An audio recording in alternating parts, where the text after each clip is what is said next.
Irmãos, eu quero cumprimentar a todos nesta noite com a paz de Cristo Jesus.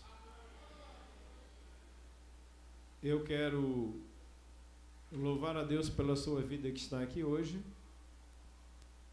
E eu quero dizer que a sua presença sempre abrilhanta o nosso trabalho. É um prazer receber a todos. Estamos sempre com o coração aberto.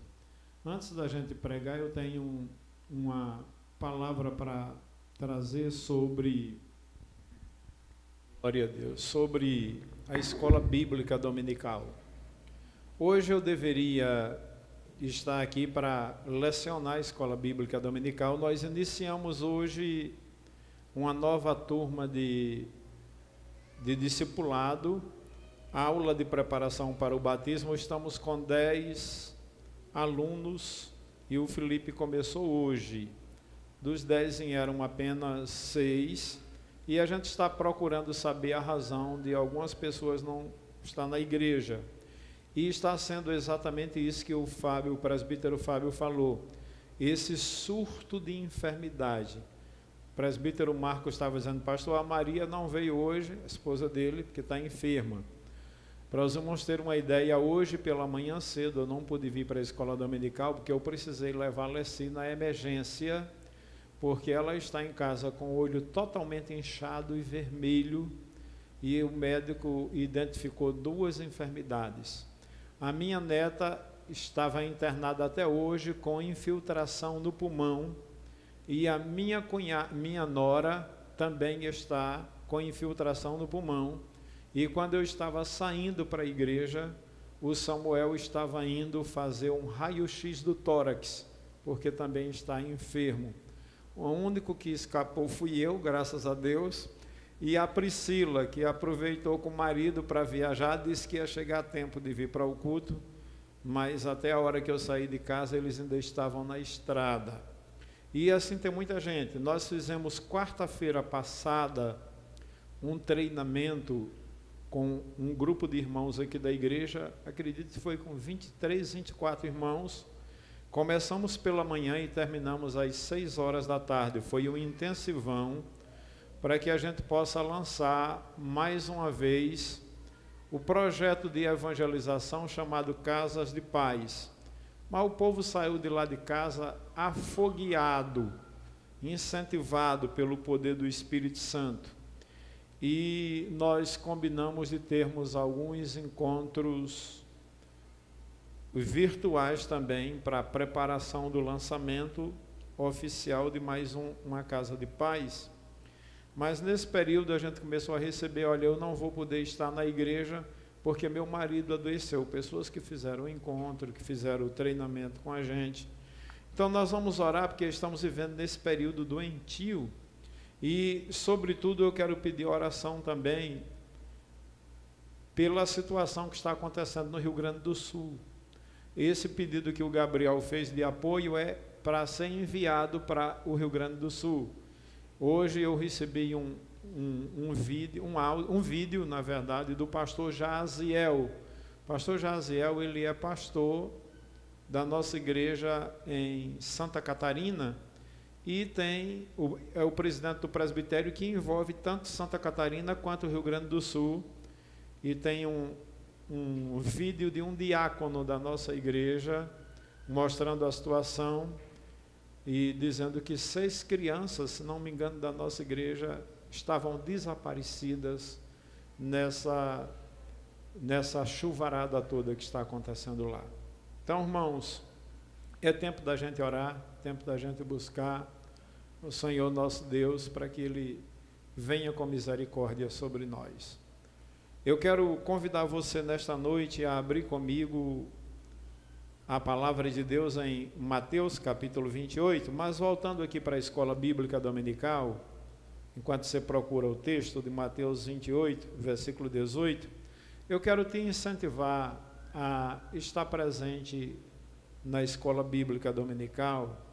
Nós queremos estar reestruturando esse trabalho, porque esse período de recuperação da nossa vida de saúde, pós-operatório, trouxe algumas coisas que saíram, digamos assim, do eixo esse período, e nós queremos estar reorganizando. Mas, olha, o assunto que nós estamos trabalhando é um assunto muito pertinente, muito necessário. Aí na galeria está todo mundo ouvindo? Amém, gente? Muito bem. É um assunto bem pertinente, muito necessário. Nós estamos lidando com essa questão, com essa dimensão psicoteológica. Então, os irmãos têm o pastor José Gomes para ministrar esse assunto, e tem o presbítero Fábio, que é um psicólogo e é, sobretudo, um homem de Deus. E então você está muito bem assessorado, que se a gente fosse mensurar isso em termos de terapia, talvez não tivesse preço. E muitas vezes a gente não valoriza aquilo que a gente tem.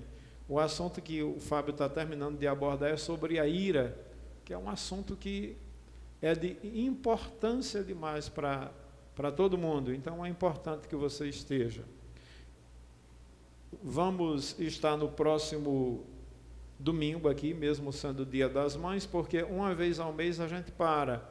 E como a gente está tentando se reestruturar, a gente quer fazer esse trabalho com as pessoas aqui. Você que quer se batizar, pretende se batizar, procure o presbítero Felipe para se inscrever na aula de preparação para o batismo. Quem encontrou o texto, diga amém. Mateus 28, 18 diz assim: Jesus, aproximando-se, falou-lhes dizendo: toda a autoridade me foi dada no céu e na terra. Ide, portanto, fazei discípulos de todas as nações, batizando-os em nome do Pai, do Filho e do Espírito Santo, ensinando-os a guardar todas as coisas que eu vos tenho ordenado, e eis que estou convosco todos os dias, até a consumação dos séculos. Oremos ao Senhor. Nosso Deus, eu quero te agradecer por esta palavra que é tão preciosa. Quero te agradecer pelos irmãos que estão aqui, que vieram para receber a tua palavra, para cultuar ao Senhor e para ser alimentado pela tua palavra. Quero te agradecer por aqueles que não puderam vir, mas estão nos acompanhando através do nosso canal, e por aqueles que serão alcançados posteriormente por esta palavra, Senhor. Fala de uma forma especial ao nosso coração. Nós oramos em nome de Jesus. Amém. Hoje eu estava meditando nesse texto que é bem conhecido, e o que me fez meditar nesse texto foi exatamente esse treinamento que a gente deu quarta-feira, dia 1º de maio, para esse grupo lá na minha casa, para a gente voltar a fazer novamente Casas de Paz, que é aquele projeto evangelístico onde a gente vai para os lares. E talvez alguns possam pensar: pastor, isso aí não tem dado certo, não. E eu creio que o nosso primeiro lançamento do Lares de Paz foi um sucesso. Um sucesso porque as poucas pessoas que abraçaram o projeto, que abraçaram a ideia e que fizeram o trabalho, não fizeram o trabalho em vão. Poucas duplas se disponibilizaram ou tinham tempo naquele contexto para fazer o trabalho. E como resultado, por exemplo, da minha Casa de Paz, nós tivemos o retorno de uma vida que já tinha se ausentado da nossa igreja, que estava desanimado e tinha até se desencantado da vida, passando até pensamentos suicidas em sua mente, e graças a Deus está firme com o Senhor aqui. E mais um casal que participou conosco da Casa de Paz, que está conosco, está ali atrás, nosso querido irmão Paiva, e a irmã Marinha.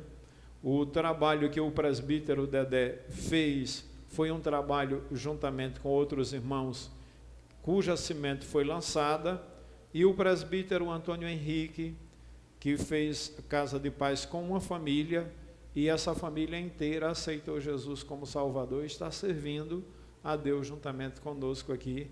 Aqui está o casal aí atrás, servos de Deus que foram ganhos pelo trabalho do presbítero Antônio Henrique. Então, como dizer que um trabalho desse não dá certo se uma única alma vale mais do que o mundo inteiro?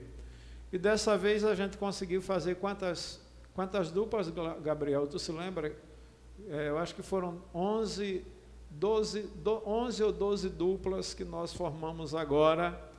E o pessoal empolgado, já queriam começar já o próximo, esse mês, né? Eu disse, não, nós vamos começar o próximo mês, porque é um período de preparação, período de oração. Nós não fazemos nada espiritualmente, materialmente, sem que antes a gente conquiste no mundo espiritual. Amém, irmãos? E é baseado nisso que eu fui levado a olhar para a grande comissão e comecei a pensar no tema para a gente estar trabalhando essa mensagem nesta noite. E o tema é: fomos salvos para servir e fomos chamados para pregar o Evangelho integral. Diga, eu fui salvo para servir e fui chamado para pregar o Evangelho de forma integral. Muito bem, meus queridos irmãos,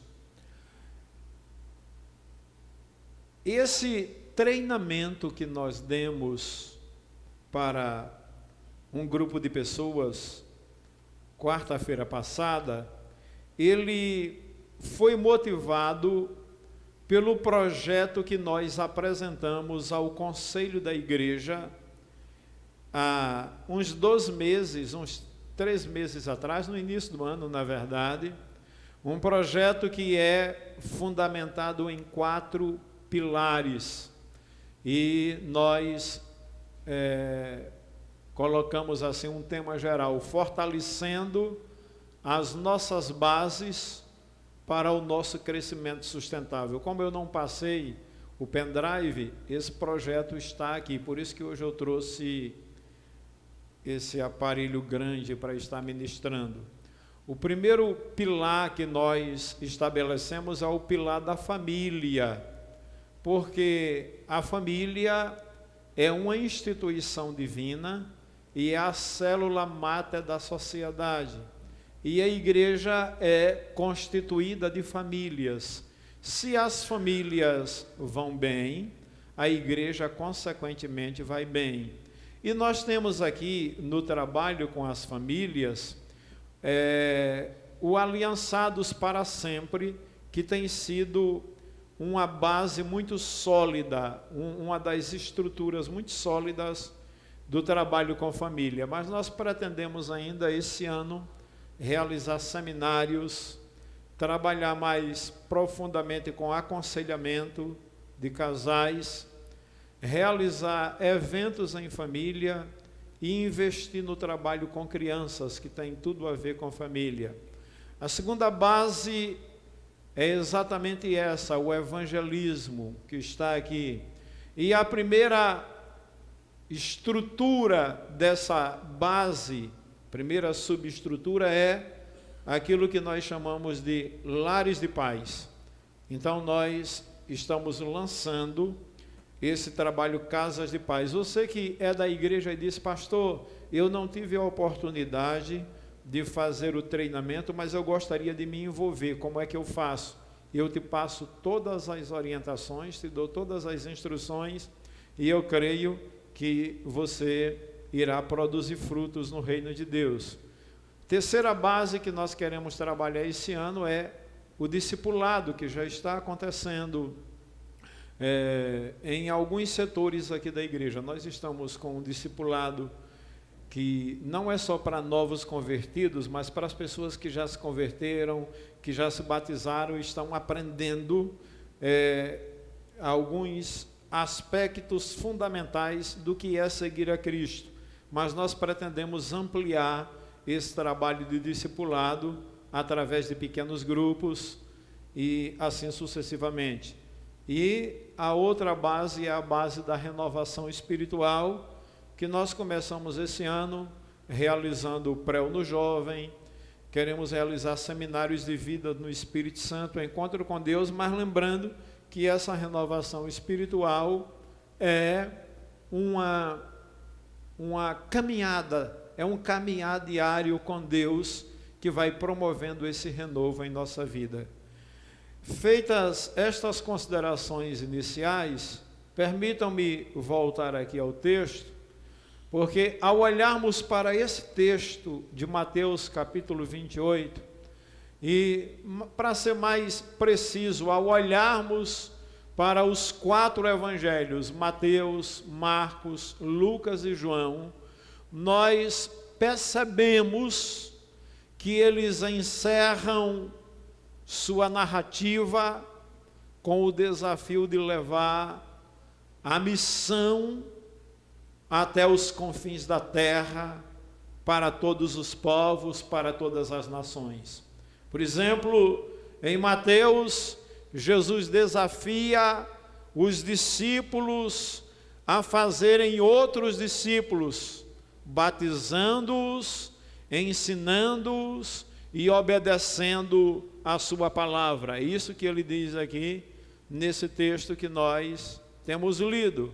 Já em Marcos, Jesus diz aos discípulos que as boas novas devem ser anunciadas e que elas serão autenticadas por obras.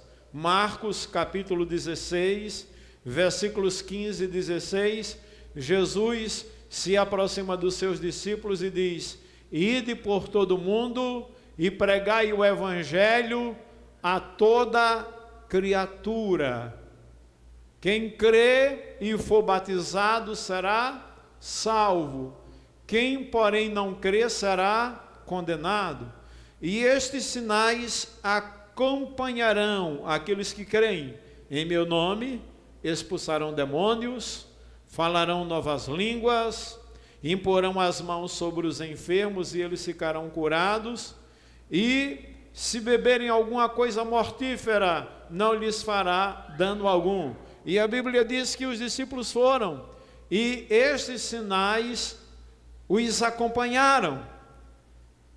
Esses sinais autenticaram a mensagem que eles pregavam. Já em Lucas, Jesus diz que seus seguidores devem proclamar o arrependimento e o perdão a partir da mensagem da cruz e da ressurreição. Você vai encontrar isso em Lucas capítulo 24, versículo 45 até o versículo 49. E no Evangelho de João, Jesus envia seu povo a dar continuidade ao que ele fazia. Quando você chega no capítulo 20 e no versículo 21 do Evangelho de João, Jesus entra no cenáculo sem que fosse necessário as portas do mesmo serem abertas. E a Bíblia diz que Jesus estende as mãos aos discípulos e diz: Pai, seja convosco.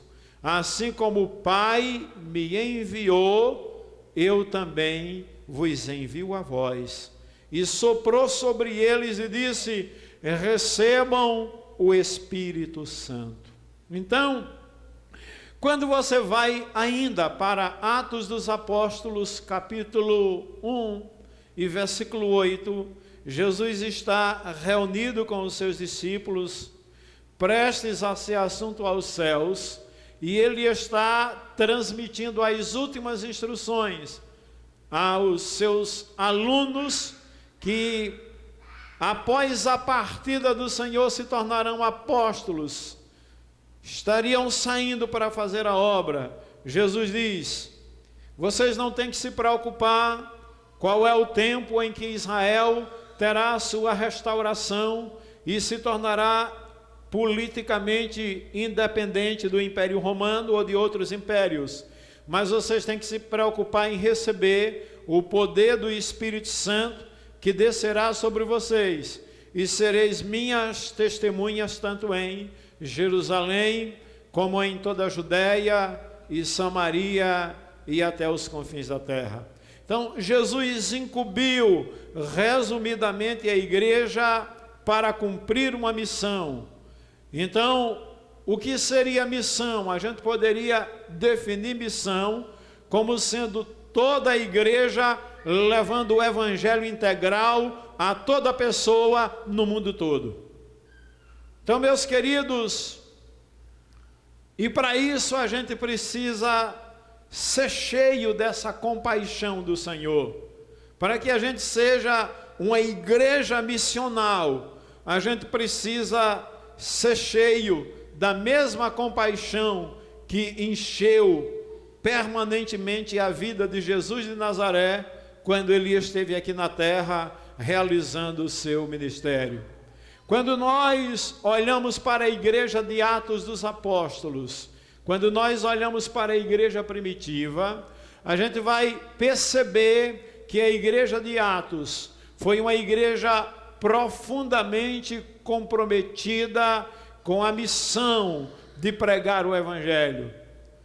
Agora, a gente olhando para a igreja de Atos, a gente se pergunta como seria uma igreja que cumpre a missão de servir a Deus e pregar o evangelho nos dias de hoje. E esta pergunta que nós levantamos nos instiga, nos motiva, nos leva a sugerir alguns caminhos para os nossos dias. Então, que caminhos são esses? Em primeiro lugar, para que a gente possa ser essa igreja que serve, que cumpre essa missão, nós precisamos ser uma igreja que tenha um culto, que enfatiza sempre a sua identidade missional e sua responsabilidade na pregação do evangelho. Por que precisamos ter um culto sempre voltado para essa dimensão missional? Porque o culto dá foco e direção aos discípulos em todos os aspectos da sua vida. E isso deve ser feito através da pregação bíblica, através da adoração, que deve ser centrada em Cristo Jesus, e do constante desafio de viver o evangelho, preste atenção, na rotina da vida diária, como em palavras e em ações. Nós não podemos apenas chegar aqui e sentar nesses bancos como ouvintes, que vêm às vezes uma vez por semana, outras nem tanto, que ouve uma palavra e que na sua cabeça é apenas algo para desincumbir a tua consciência de uma responsabilidade religiosa durante a semana.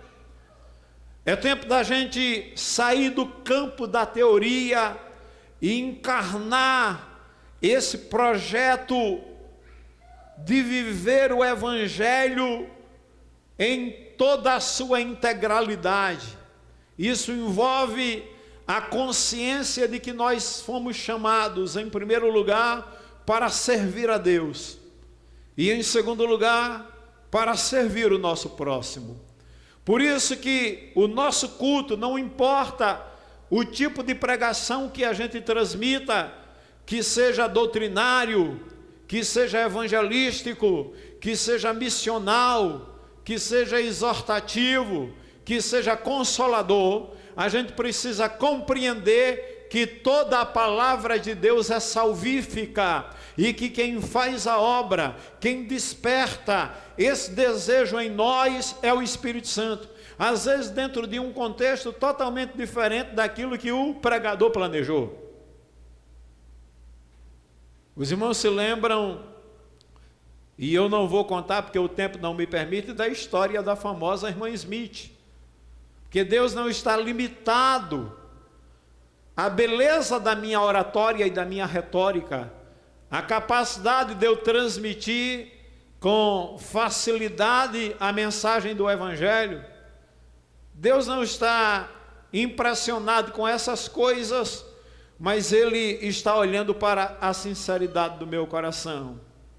E não adianta eu querer racionalizar e nem tentar impedir o mover de Deus, como o pastor naquela noite, quando viu a família mais importante daquela cidade entrar na igreja, ele mudou toda a liturgia do culto, todo o direcionamento do culto, para não escandalizar aquela família, porque aquela igreja estava passando por um período de renovação espiritual, havia choro, havia quebrantamento, havia manifestação sobrenatural dos dons espirituais, e no meio da igreja ainda havia aquela famosa irmã Smith, que além de falar uma língua que era estranha, não só no sentido do que a gente aprendeu sobre línguas desconhecidas, mas era estranho inclusive na sua sonoridade e na sua incompreensibilidade.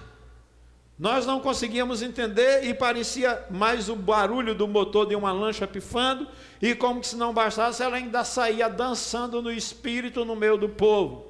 E naquela noite os irmãos sabem que ela foi tomada pelo Espírito de Deus e chegou a sentar no colo daquele homem mais ilustre daquela cidade, e o pastor queria fugir do culto, queria fugir do púlpito. Quando terminou o culto, o pastor, como de costume, foi para a porta da igreja cumprimentar todo o povo e se surpreendeu com aquele homem empolgado, dizendo que queria continuar indo para a igreja. E o pastor disse: o senhor gostou da mensagem? Ele disse: pastor, na verdade, o senhor usou uns termos que para mim me são desconhecidos, que o camarada não conhecia teologia, mas quando aquela mulher falando aquela língua sentou no meu colo, eu percebi que Deus entrou em minha vida e houve uma transformação em meu ser. Então todo culto deve ser voltado para essa missão de Deus que deve ser realizado através de nós. Segunda característica de uma igreja que é chamada para servir e para pregar o Evangelho, é que deve ser uma igreja dedicada à oração em comunidade. Nada é feito sem oração. A oração é o recurso que Deus coloca à nossa disposição para que através dele a gente possa entrar na sala do trono e tomar posse de todos os recursos espirituais que precisamos para fazer a obra de Deus. Nada é feito aqui sem que primeiro seja conquistado lá. Nada é realizado no mundo material sem que primeiro a gente tome posse no mundo espiritual. E a gente faz isso pela fé, no nome de Jesus, através da oração, porque ele disse: tudo aquilo que pedires ao Pai em meu nome, o Pai o concederá, ou eu concederei, para que o Pai seja glorificado no Filho. Então, a oração é essencial para a missão da igreja, porque esta é a missão de Deus.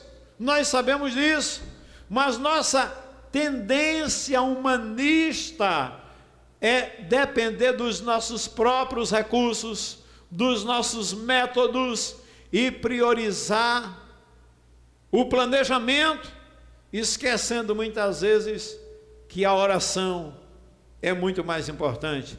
Tem que ter planejamento, tem que ter método, tem que ter objetivo, tem que ter meta, tem que ter meios para alcançar o objetivo, sim, mas tudo isso tem que ser regado pela oração. Irmãos, preste atenção, de alguma maneira nós temos que quebrar o poder dessa idolatria e realmente crer que esta é a missão de Deus. Diga: pregar o Evangelho, ganhar almas para Jesus. Não é missão minha, é missão de Deus que me foi confiada. Então, meus queridos, nós precisamos priorizar a oração, precisamos orar como estilo de vida, orar com fé, orar com expectativa, instigar as pessoas a desenvolver um relacionamento com Deus, para que esse Deus possa agir de modo a transformar vidas e circunstâncias para a sua glória. Como é que a gente vê a igreja primitiva? Quais são as características da igreja primitiva? Quando você vai para o capítulo 2 de Atos, a Bíblia diz que eles perseveravam. Eles eram um povo, uma igreja perseverante. Eles perseveravam em primeiro lugar na oração, diz a Bíblia. Segundo lugar, na comunhão. Terceiro lugar, no partir do pão. A Bíblia diz que eles perseveravam no temor do Senhor. E como consequência disso, os milagres aconteciam. E cada dia era o Senhor que ia salvando aqueles que o Espírito Santo ia tocando e chamando para a sua obra. Então, meus queridos, precisamos disso para que a obra de Deus seja feita. Terceira coisa, a igreja que é chamada para servir, para pregar o Evangelho, é uma igreja que compreende o seu contexto cultural e está empenhada em viver como uma comunidade de contrastes. Agora deixe-me explicar isso aí. Uma postura de solidariedade com a cultura e de separação e desacordo com os valores deste mundo. É isso que eu quero dizer nesse terceiro ponto. Eu tenho que ter uma postura de solidariedade para com aqueles que sofrem, mas ao mesmo tempo eu tenho que ter uma cultura de separação e de desacordo com os valores deste mundo. Por quê? Os valores deste mundo vão de encontro aos valores da palavra. Os valores deste mundo vão na contramão dos ensinos de Jesus.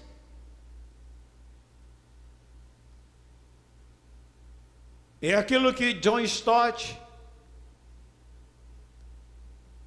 chamou de contracultura cristã. Então, meus queridos irmãos, essa igreja se dispõe ao mesmo tempo a contrapor e a suprir as necessidades das pessoas.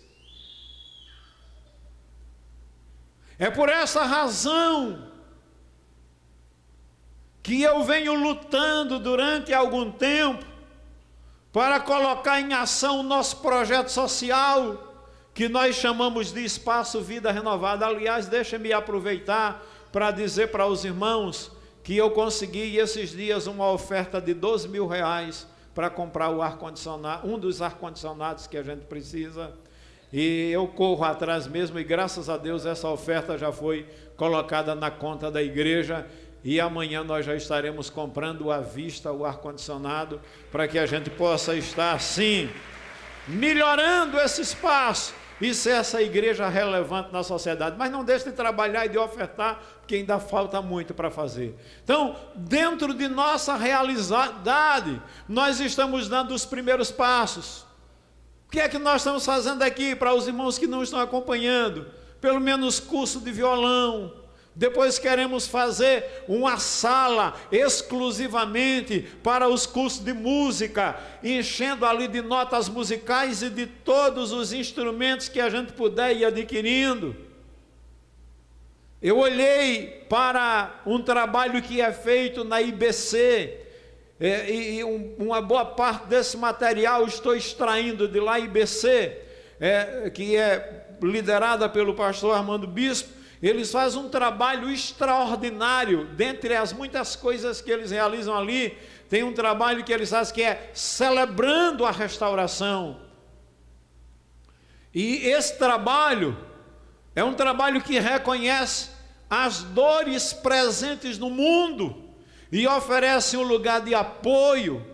E eu estou pensando nessas possibilidades. Celebrando a Restauração não é feito apenas pela IBC, é feito por várias igrejas. Alguns dão o nome de Celebrando a Recuperação, outros dão o nome de Celebrando a Restauração, outros chamam de grupo de apoio para pessoas em crise, com traumas e com tantas coisas. Trabalha na restauração do dependente químico, trabalha na libertação de pessoas que são viciadas na área do sexo, na vida de pessoas que têm compulsão, que têm depressão, que sofre desses males que o homem do século 21 sofre. É uma igreja que procura realmente apresentar, não só através dos recursos profissionais, como sobretudo da palavra de Deus, caminhos que venham libertar e aliviar as dores do nosso próximo. Essa é uma igreja que está aí pronta para servir e pregar o evangelho integral. Quem está me entendendo, diga amém. Vamos dar uma salva de palmas ao Senhor nosso Deus.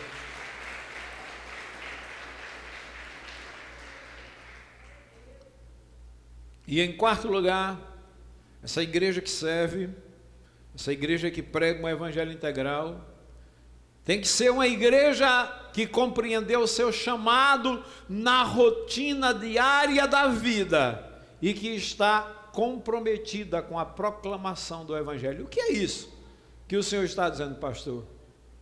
Eu estou dizendo que não tem como você separar da sua vida não tem como você separar da tua rotina diária essa consciência do sagrado. Tem muita gente que tenta dicotomizar a vida, dizendo, não, isso aqui é profano, e isso aqui é sagrado. É tempo de você compreender que tudo em tua vida deve ser sagrado. Não existe nada de mal em tua vida. Agora entenda, por exemplo, o teu corpo é templo do Espírito Santo, portanto ele não é mau. Se ele é templo do Espírito Santo, ele deve ser consagrado ao Senhor, porque tem muita gente que faz essa dicotomia, que diz, não, realmente a carne é fraca, e quando está falando de carne, está falando dessa natureza caída, dessa natureza pecaminosa.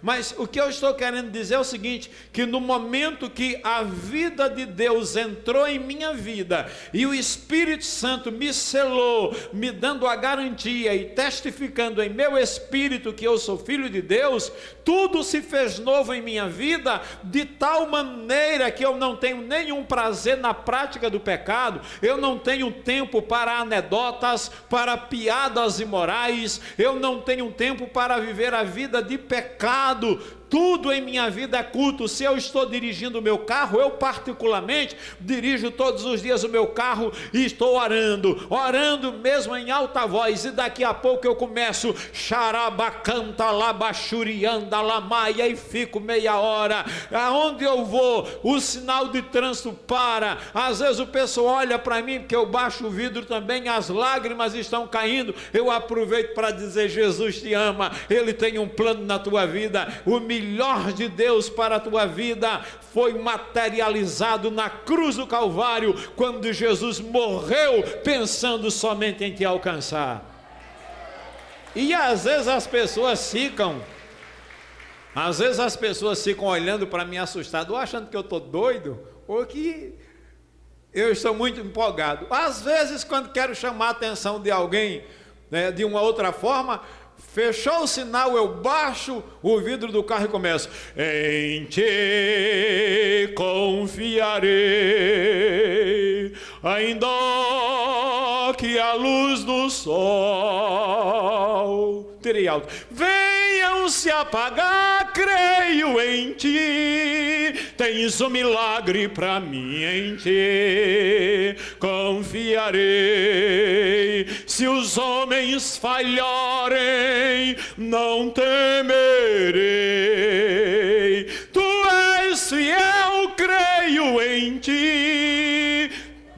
nada me abalará em ti. O pessoal ficou olhando, anunciei Jesus.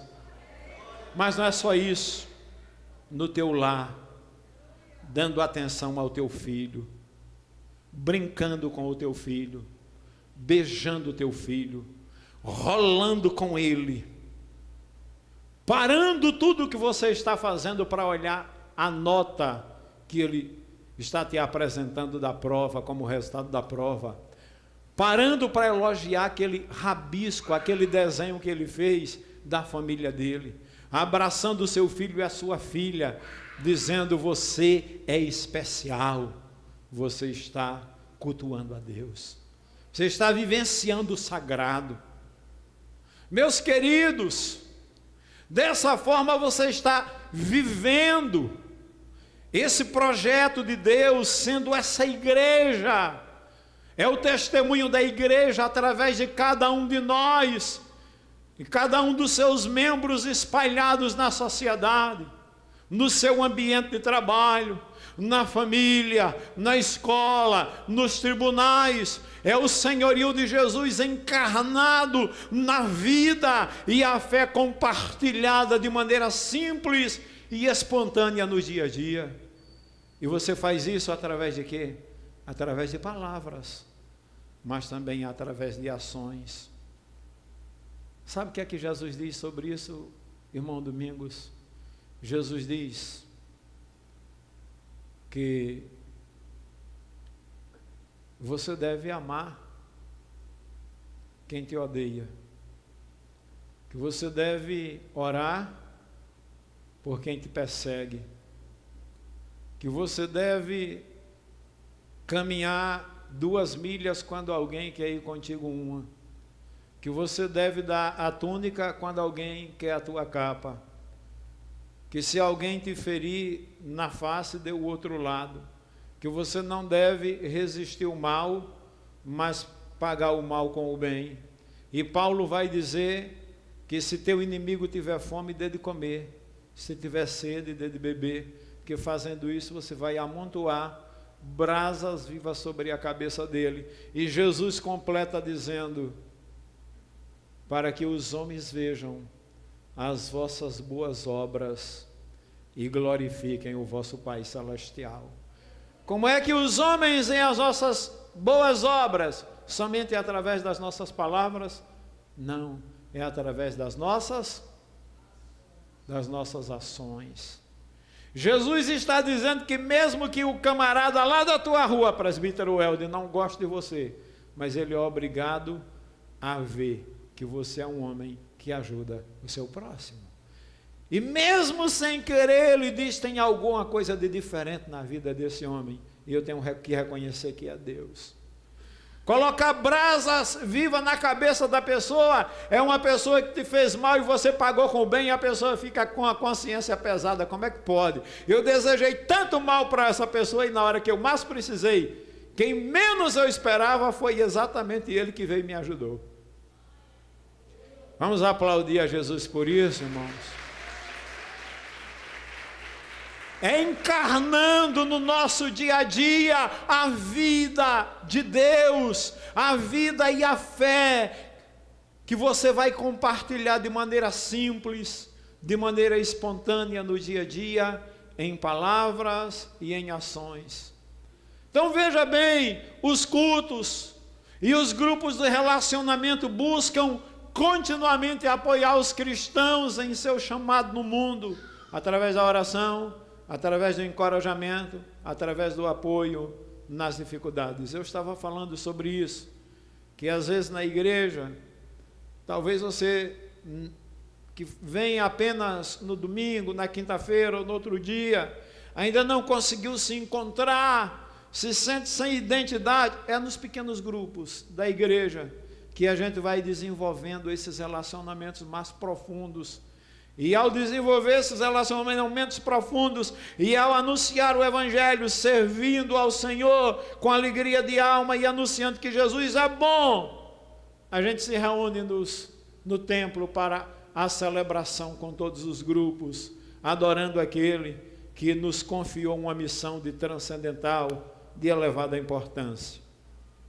Por isso é que nós estamos treinando um grupo para realizar casas de paz. Nosso desejo seria que a igreja inteira, porque a nossa igreja toda reunida, ainda é um grupo relevante, é um grupo importante, mas nós podemos nos multiplicar, nós podemos dobrar, nós podemos triplicar, quadruplicar, nós podemos crescer, alavancar muito mais o crescimento da igreja, se cada um encarnar esse projeto de servir a Deus, de pregar o evangelho, de ser canal através do qual a graça de Deus flui e alcança as pessoas em seu estado de miserabilidade.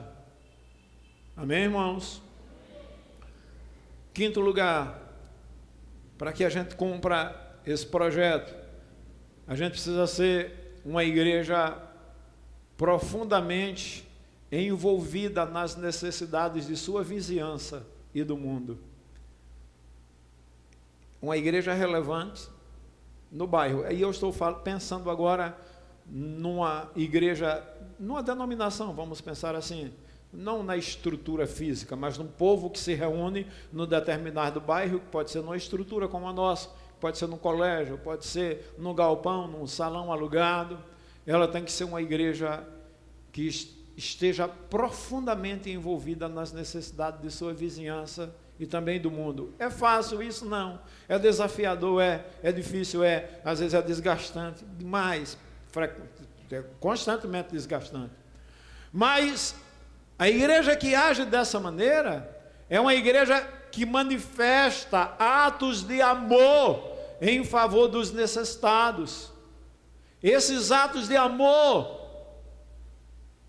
estão entre as principais razões do crescimento da igreja primitiva nos primeiros 3 séculos. Como era a igreja primitiva?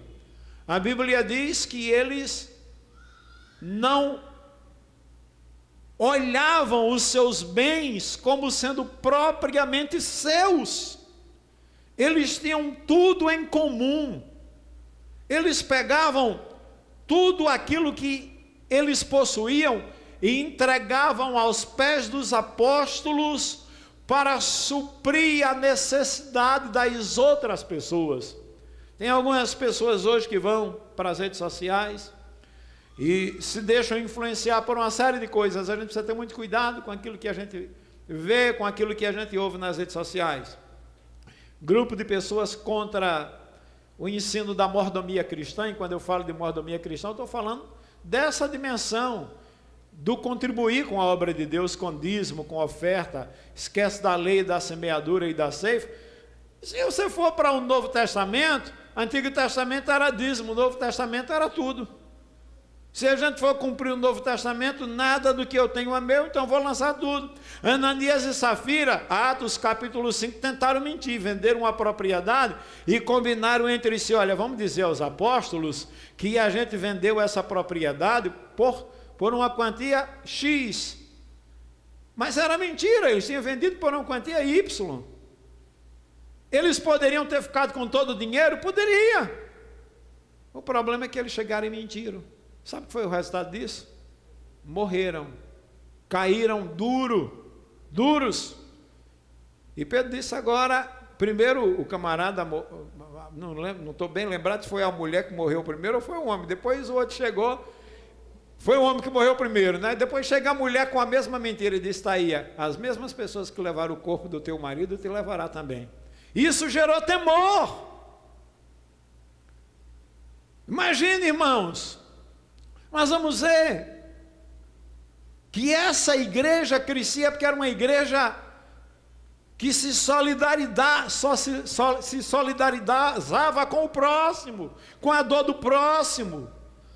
O mesmo aconteceu com a comunidade pobre da Macedônia, que queria ajudar a comunidade da Judeia, só que eles eram tão pobres quanto aquela comunidade, mas eles pediam a oportunidade como sendo um meio de graça de poder ajudar aquela igreja, aquela comunidade pobre. Significa o que, irmãos? O que é que eu estou dizendo com isso?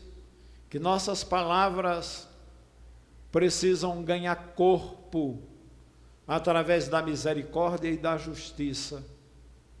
Significa que é que eu estou dizendo? Que o Parque São José, que é o bairro onde a nossa igreja está inserida, os bairros vizinhos, a cidade de Fortaleza, o estado de Ceará, mas vamos pensar nos bairros circunvizinhos, devem ser o foco da ação intencional da nossa igreja. Pensamos em promover ações de lazer no nosso projeto social, esporte, educação e cultura para a comunidade. Estava falando com o grupo lá em casa, que nós pensamos em ter, é muita coisa. E a gente não vai conseguir fazer tudo de uma vez, tem coisas que a longo prazo é que vão acontecer, talvez outras aconteçam e eu já não esteja mais nem aqui, nem muitos de nós não estejam aqui, mas eu quero que aconteça. Mas coisas simples como o projeto de alfabetização de adultos, serviço voluntário de diversos profissionais, médicos, advogados, psicólogos, nutricionistas, etc. É bem possível, é plausível, dá para a igreja fazer esse trabalho. Há uma necessidade. A gente precisa entender todas as dimensões do Evangelho. O Evangelho deve alcançar o homem em seu espírito, em sua alma e em seu corpo. E aí, alguns podem chegar, e você vai encontrar alguns que abraçam, que se entusiasmam com a ideia como essa, outros que ficam em cima do muro, que dizem, eu quero ver se esse negócio dá certo ou não, e outros que dizem, isso nunca vai dar certo. Mas eu quero te incentivar, nesta noite, a pensar em como se envolver nessa linda missão de servir a Deus e ao próximo para suprir as necessidades da sua vizinhança, dos nossos bairros, da nossa cidade e do mundo inteiro. Olha, algumas ações simples, como acabar, isso aqui eu peguei essa ideia lá da IBC, como acabar com um lugar de lixo próximo à sua casa, servir o condomínio onde você mora, dar algumas horas do seu trabalho para atender alguém carente gratuitamente, levar um lanche para uma família onde a mãe está doente, cuidar dos filhos do seu vizinho, é uma forma de servir. A igreja do David Yong-Chu, pastor de saudosa memória, iniciou-se numa favela em Seul, capital da Coreia do Sul. Ele se reunia debaixo de uma lona com pessoas extremamente pobres.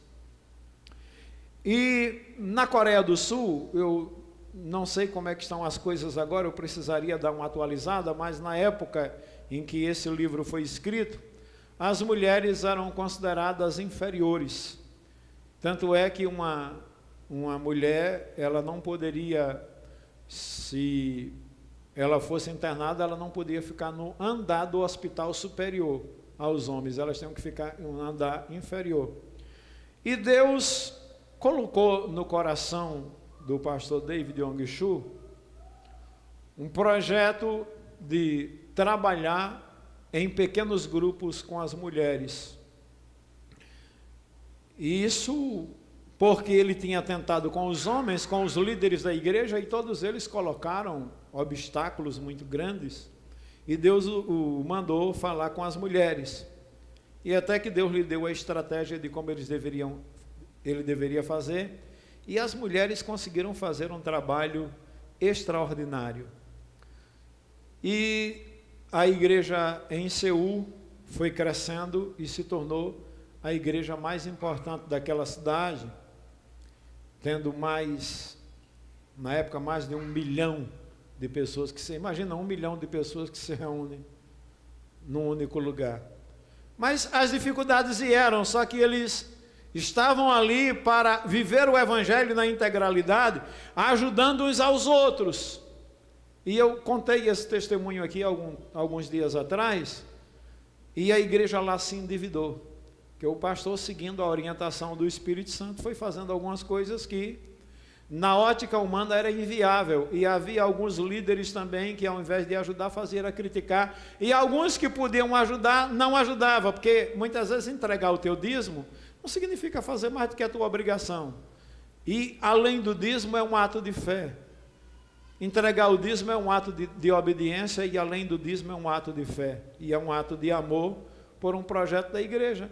E a igreja estava em má situação, e quem representava a igreja em juízo dentro e fora dela era o pastor.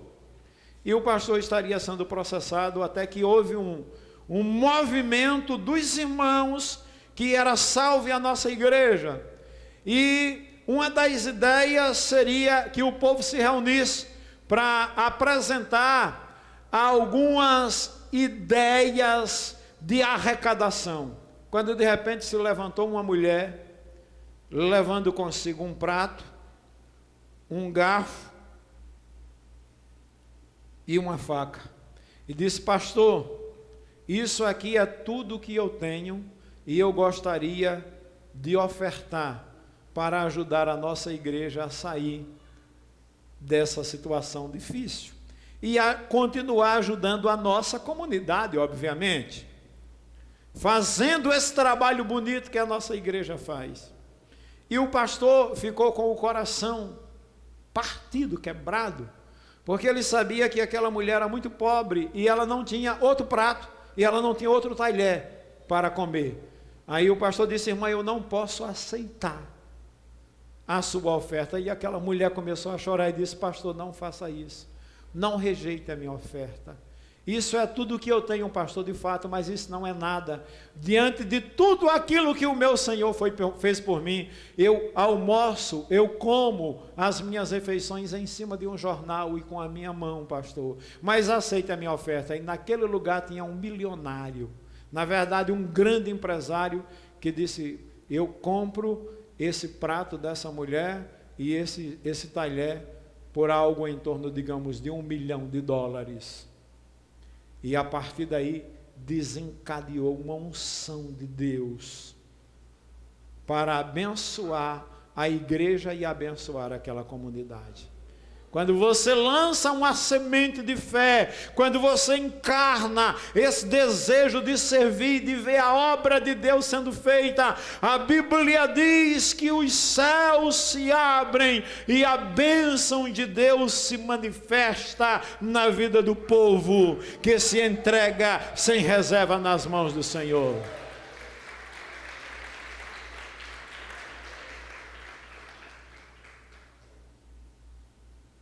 E por último,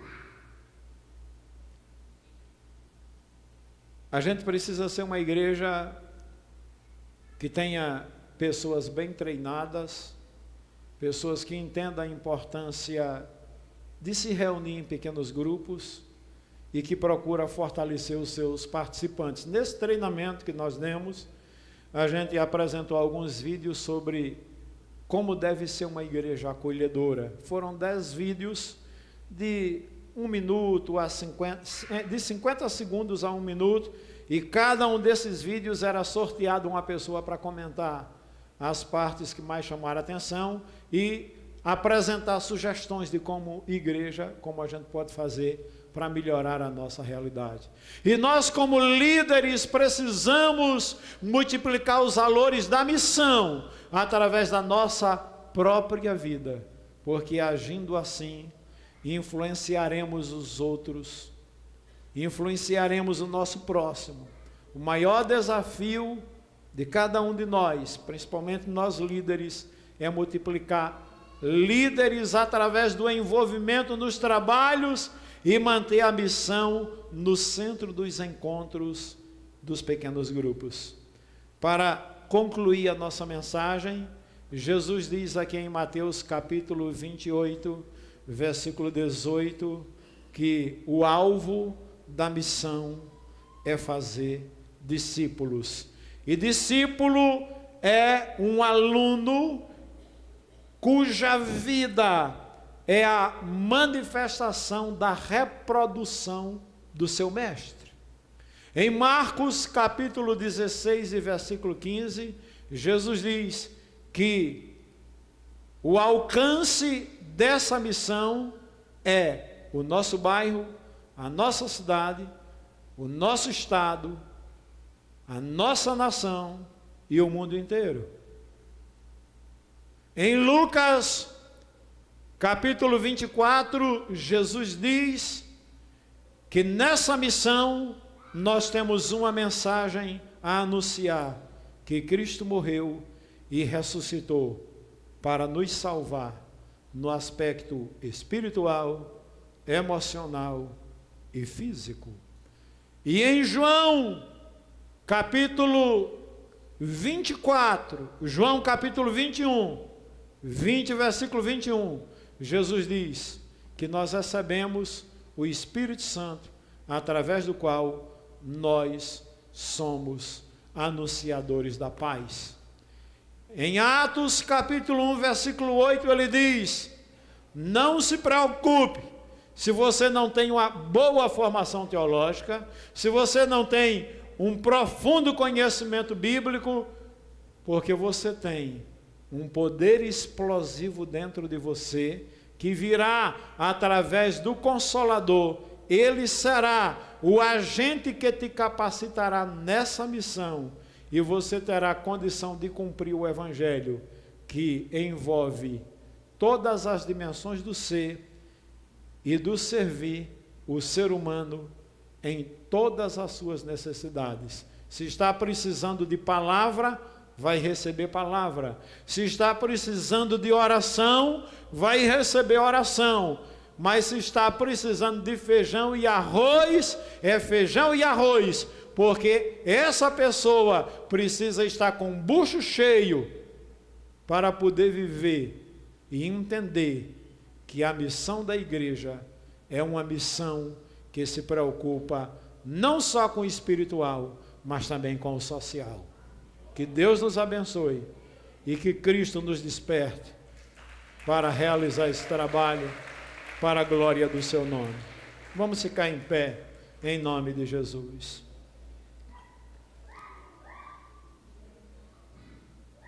Pai Celestial, eu quero te agradecer por esta palavra que o Senhor colocou em nosso coração na noite de hoje. Eu sei, ó Deus, que temos uma caminhada longa e um desafio tremendo para realizarmos, ó Deus, como igreja do Senhor. Sei também, ó Deus, que estamos vivendo dias tão difíceis e tão complicados, ó Deus amado, nesse mundo atual. Mas eu sei, ó Deus, que o Evangelho é a única esperança para o homem sem Deus, para o homem perdido. Eu sei que o Evangelho é a resposta de Deus para o grito da alma do homem. E eu sei que os anjos do Senhor desejariam demais realizar esse trabalho, mas o Senhor confiou essa missão à tua igreja. E como igreja, nós estamos preocupados não apenas em nos reunirmos aqui alguns dias da semana e fazermos celebração somente para nós que aqui estamos. Como igreja, nós queremos estar olhando para as demandas da nossa comunidade, para as necessidades da nossa cidade e buscando a Deus caminhos para sermos, ó Deus, uma voz atuante e que tenhamos ações, ó Deus, que realmente alcance a pessoa, que alcance o ser humano em sua necessidade.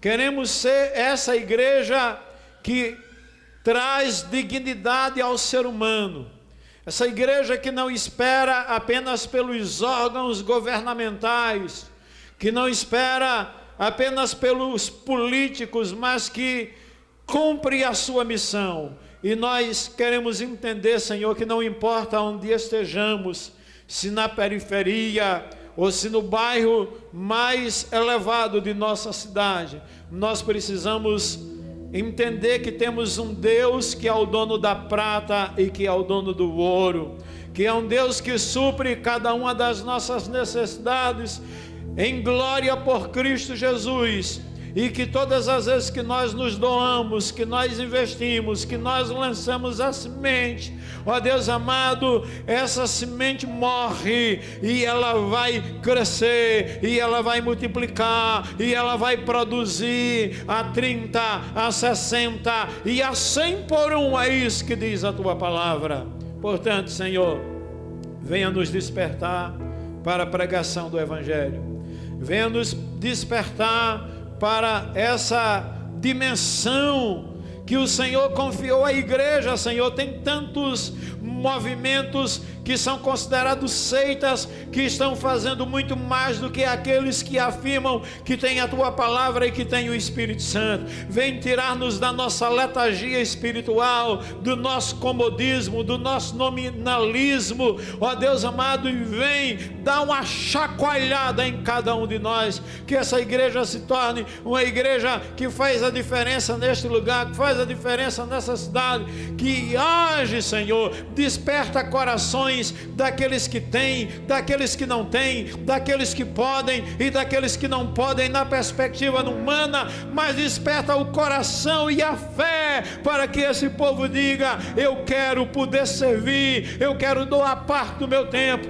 eu quero doar parte da minha habilidade, eu quero me entregar para que realmente o trabalho seja feito, eu quero doar parte dos meus bens, eu quero, Senhor, que tu hajas no poder do teu Espírito, e essa igreja se levante numa nova unção, numa nova visão, num novo trabalho, num cumprimento dessa missão, para que possamos servir a Deus como verdadeiros diáconos, que é o sentido da palavra servo,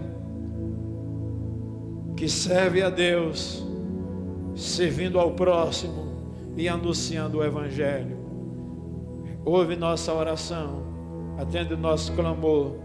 Nós oramos em nome de Jesus, o nosso Salvador bendito, que vive, que reina para sempre. Amém, Jesus. Amém. Vamos cantar um louvor ao Senhor. E você esteja com os olhos fechados. Deixa que o Espírito Santo coloque essa palavra em seu coração. Em algum momento desse sermão, eu creio que o Espírito Santo enxertou uma palavra específica em tua alma, que Ele mexeu com os teus brios, que Ele está mexendo contigo, que Ele está mexendo conosco, e começa a dizer: Senhor, eis-me aqui, eu quero ser canal. Deus não está impressionado com a tua idade, se você é jovem, se você é uma criança, se você é um adolescente, se você é um adulto, se você é um ancião, se você é uma pessoa que atingiu um tempo considerável de vida aqui na terra. Ele está olhando para a intenção do teu coração, e Ele sabe que você ainda pode fazer muito em prol do reino de Deus. A pior coisa do mundo é quando a gente se aposenta e se acomoda. Quando a pessoa se acomoda, começa a vir as enfermidades. O trabalho é que dignifica o homem, é que dá realização ao ser humano. Ter algo para fazer todos os dias é que nos dá motivação. Sonhar, enxergar, ver as coisas, projetar. Não existe idade para isso. A Bíblia diz, a Bíblia é muito clara nisso. Quando a Bíblia fala sobre o derramado Espírito, a Bíblia diz que jovens terão visões e velhos sonharão, e o Espírito é derramado sobre toda a carne, e o mover de Deus se espalha através de todas as faixas etárias, para o louvor da glória do nome do Senhor.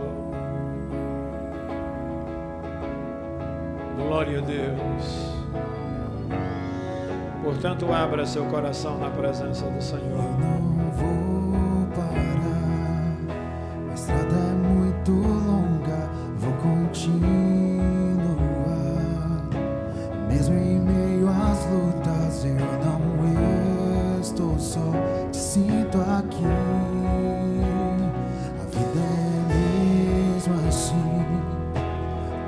Quantas aflições eu tenho que enfrentar, mas o Senhor está sempre a me proteger.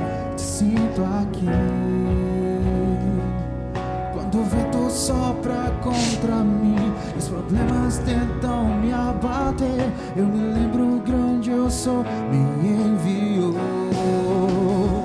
Eu tenho chamado, jamais vou me calar. Eu tenho chamado, o Evangelho anunciar, e eu fui escolhido no ventre da minha mãe. Não saia daqui do jeito que você entrou.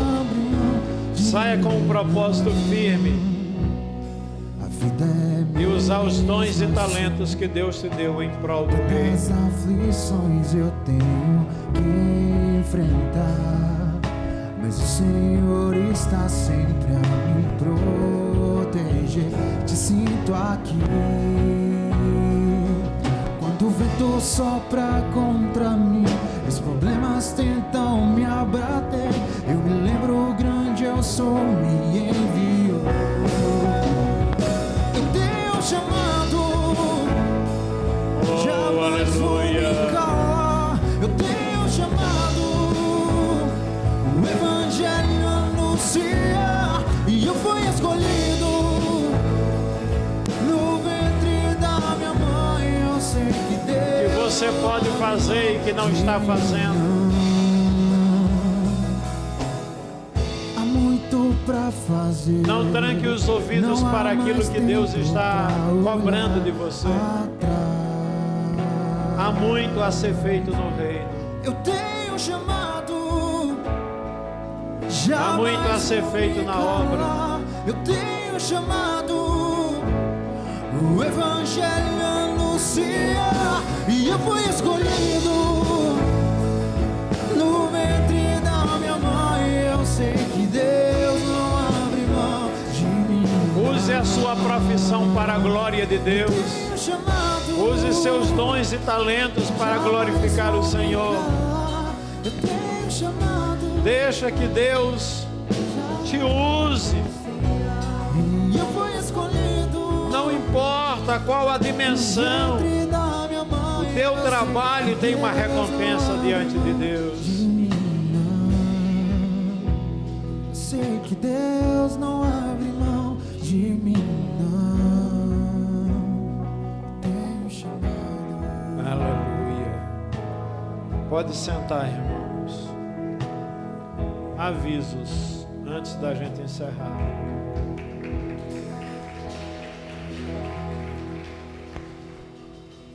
Amanhã, 7 horas da manhã, nós temos oração aqui na igreja. Você que pode estar aqui, não deixe de vir. Na terça-feira, 7h30 da noite, continuamos com oração. Segunda e quarta-feira, nós temos a reunião do Aliançados. O Aliançados de segunda-feira está muito participativo, que eu acho que fica até difícil dos nossos facilitadores cuidar de todos, porque é muita gente. E na quarta-feira também com o Fábio e a Elisângela. Quinta-feira nós teremos o nosso culto aqui de oração pelos enfermos, de orar pela cura, pelos milagres, essa dimensão do sobrenatural. Se Deus quiser, nós estaremos aqui. E nós teremos o próximo mês, deixa eu trazer aqui uma palavra para os irmãos, o aniversário do ciclo de oração. Houve talvez um equívoco, mas foi feito o trabalho, foi colocado 45 anos do ciclo de oração. A nossa igreja, ela vai completar aqui em Fortaleza 44 anos. Ela começou em agosto do ano de 1980, portanto ela vai completar 44 anos. Nós temos quase 44 anos do ciclo de oração, porque começou meses depois que a igreja começou aqui, mas isso não é problema. A data ficou programada para quando, irmã, sabe? No final do mês de junho. Na verdade, comemora-se em maio, mas devido a irmã Jane é líder do ciclo de oração, ela está muito enferma, precisando das nossas orações. Foi informado que ela caiu hoje novamente, né? A gente deve estar orando por ela, uma mulher de Deus, mas está muito enferma. Mantém um aviso também, irmã? Vem aqui, por favor. E enquanto a irmã vai dando o aviso, eu quero chamar para orar pelo irmão. Agendou, Damar? Irmão Hernandes e irmã Regiane, que estão aniversariando na noite de hoje. Enquanto a irmã dá o aviso, os irmãos puderem vir aqui à frente para a gente orar por vocês.